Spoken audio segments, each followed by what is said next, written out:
hsla, where social news comes first. I'm Sandra Buick, and in the next 24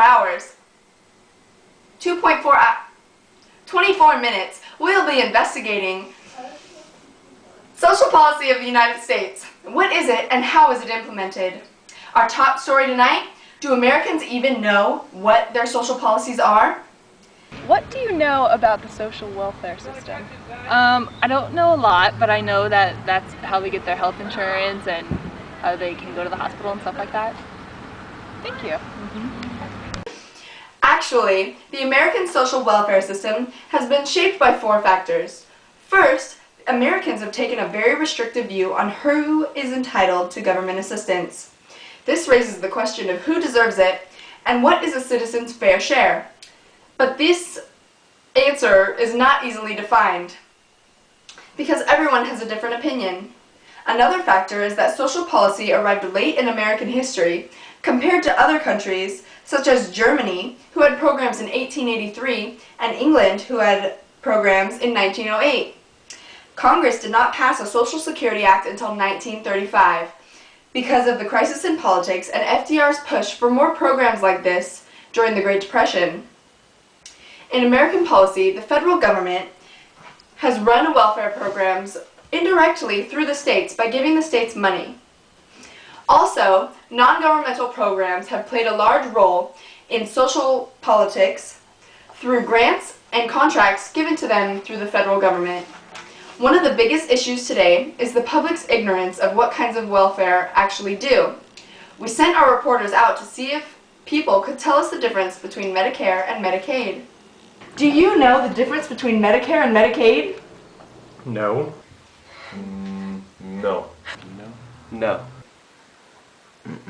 Medicare is for older people and Medicaid is for poor people. Well, it looks like not many people actually know the difference. Here to shed some light on the subject is Dr. Kira Bentley. It's great to have you here today, Doctor. Thanks for having me. So, can you tell us the difference between Medicare and Medicaid? With pleasure. The difference between Medicare and Medicaid comes down to the very basics of U.S. politics. You see, there are 2 kinds of welfare programs in the United States. The first kind of welfare program represents majoritarian politics. Now, in majoritarian politics, nearly everyone benefits and nearly everyone pays. For this type of program, no means test is required, because it is available to everyone without regard to income. Medicare falls into this category. Medicare pays for part of the cost of medical care for retired or disabled people on Social Security. The government pays for this through payroll taxes on employees and employers. Most people will receive the benefits of this program when they retire. Therefore, it is majoritarian. Medicare is actually currently in trouble because the amount of people eligible for this benefit has grown. Rising expenses are a common problem for these types of programs, and Medicare is no exception. However, lowering the benefits is too politically risky. This second program represents client politics. In client politics, only a few people benefit, but almost everyone pays. Now, in this type of program, a means test is required, and it is necessary to determine if your income level is low enough to benefit from the program. Medicaid is a form of client politics. It pays the medical expenses of people who receive temporary aid for needy families, or SSI payments. The majority of people do not qualify, but almost everyone pays for it in their taxes. Therefore, it represents client politics. The problem with client programs is that their political appeal changes as popular opinion about them shifts. Many people wonder if client welfare programs kill incentive to work. It would seem, then, that there are issues with both kinds of welfare programs, and we may never agree on the proper way to take care of them. Take Obama's health care plan, for example. Everyone has a different opinion on the way health care should be approached, and who's to say what the right way is? Indeed, our reporters have hit the streets to find out what those opinions of everyday American citizens are. What do you think about Obama's current health care plan? Well, right now, I feel like somebody needs to make a decision because we're in a really tough spot. there's a lot of people out there that need health care that are not getting it, and a lot of people that can't afford it. So I hope that soon there will be a decision on something good that will be helpful for a whole bunch of people, not just one group of people.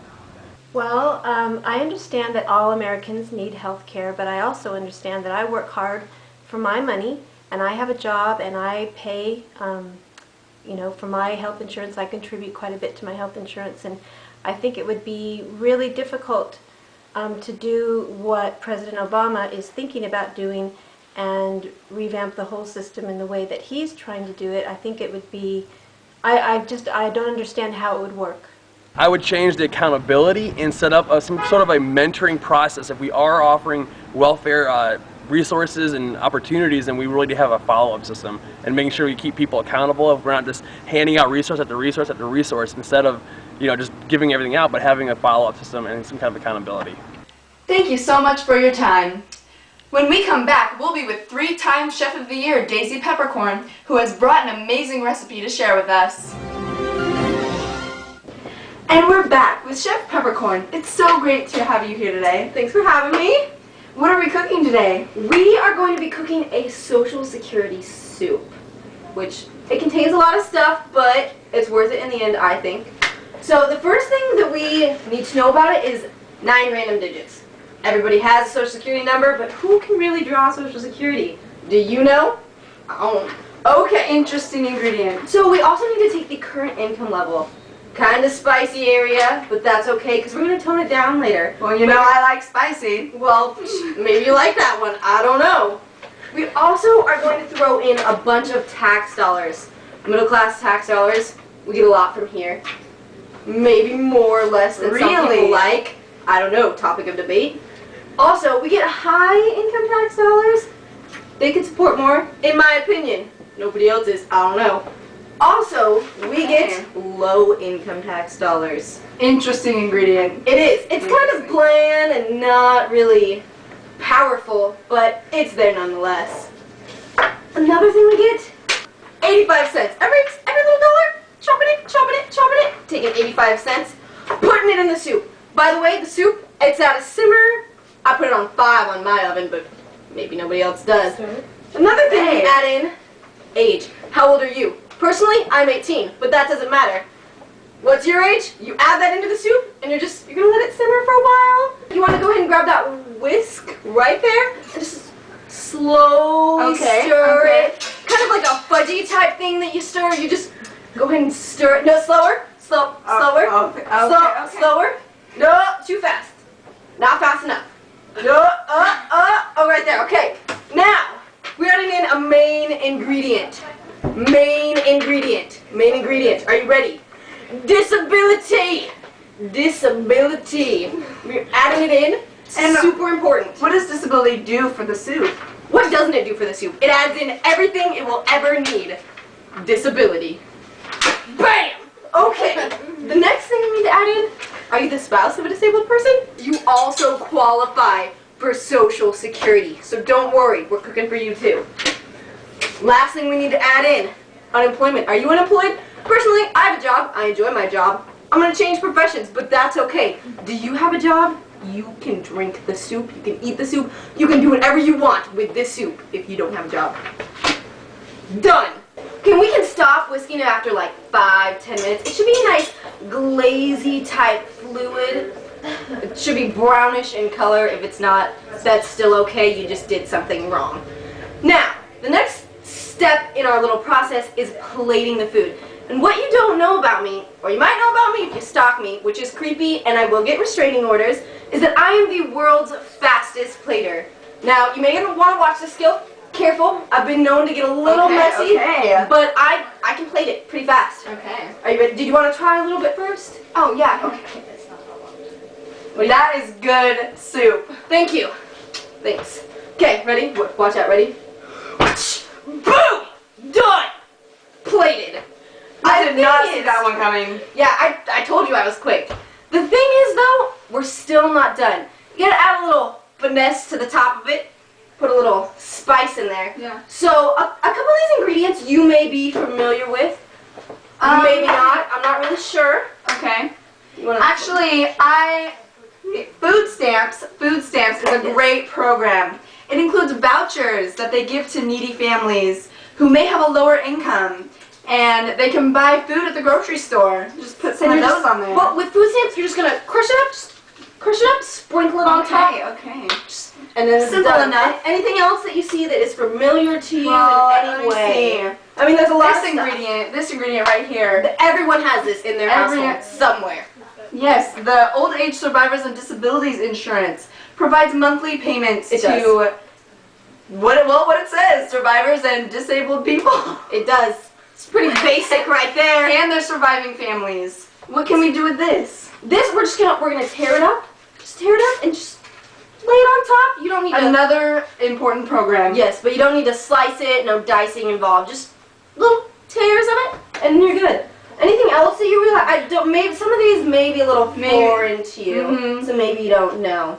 Okay, well the next thing is Medicaid, and what it does is that it aids poor families, the lower incomes. They can't provide health insurance for themselves, and so Medicaid or Medi-Cal in California, it provides that for them and adds a little spice to Social Security. The next thing that some people may not have is a Social Security income. This is for people who are older, unlike me, quite young. People who are older and they need money, they don't have a job because they're older. So this just gives them some income, monthly stuff that lets them actually live longer. It's great. Everyone wants to live, right? One of the other things is the unemployment insurance. I don't suffer from this because I'm employed. Are you employed? Obviously, she's employed because we're on this awesome show. So, unemployment insurance doesn't apply to us, but it applies to those people who can't work and are unemployed. Like, my leg got chopped off, unemployment insurance. Her head was chopped off, unemployment insurance. I don't know what it's for. It's in the soup. The last thing that we just goes all over the top, use it very generously all over the place, is temporary aid for needy families.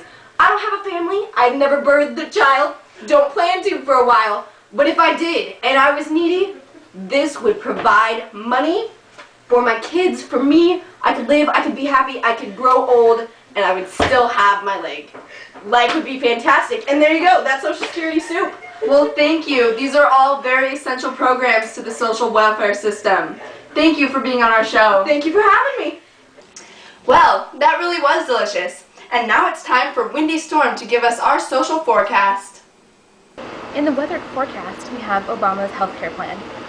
The four main points are: first, new competitive health insurance. This gives everyday Americans the option to choose their health insurance as Congress would, so they have the same choices. Second point is greater accountability. This is greater accountability held for insurance companies, making common sense rules and guidelines to avoid fraud and abuse of the system. The third point is to end discrimination, and this would help the Americans that cannot get health insurance because of pre-existing conditions. The final point is to create a stable budget and economy. This will reduce the deficit by $100 billion in the next 10 years and potentially have $1 trillion over 2 decades. Well, that's all for today. I hope you have thoroughly been enlightened by our program. Tune in next time as we investigate social scandals.